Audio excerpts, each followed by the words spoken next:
So HTML lists allows web developers to group a set of related items in a list.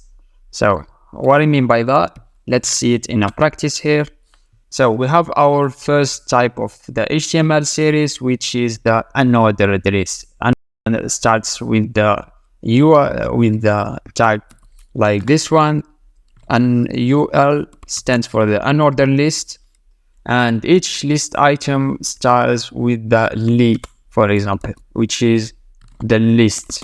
The list items will be marked with the bullets, small black circles by default.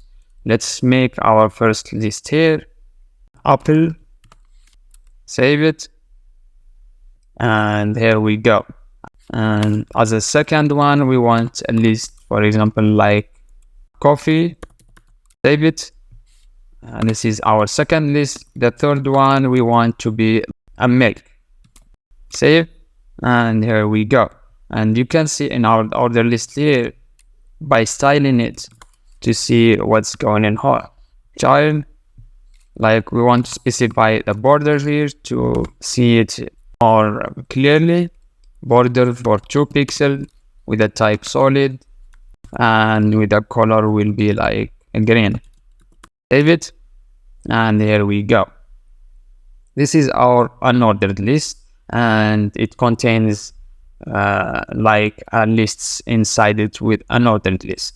Our second type of lists in HTML here will be the ordered list, and this one will start with the OL, like this one, which stands for the ordered list, and each list item starts with the li, as you know, and for each list here, item will be marked with the numbers by default.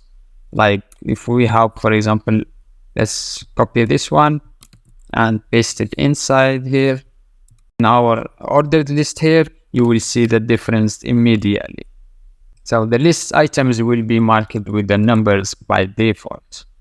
If we, for example, have another one like list of, for example, sugar, save it, and it will be marked also as a fourth list item. And this is the magic of the ordered list here.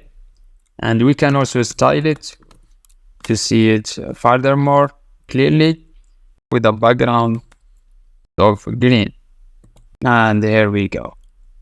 That's it about our HTML lists. So in summary, we have these 2 or 3 HTML list tags. I want you to practice in it more later on with another date here. So please get hands-on on the keyboard and practice so you get familiar with these HTML tags. So we have our first one, which is the unordered list. It defines an ordered list, and we have also the ordered list here, and also we have the list, and there are many more, so feel free to check the documentation of the MD, I will mention it in the description of the video.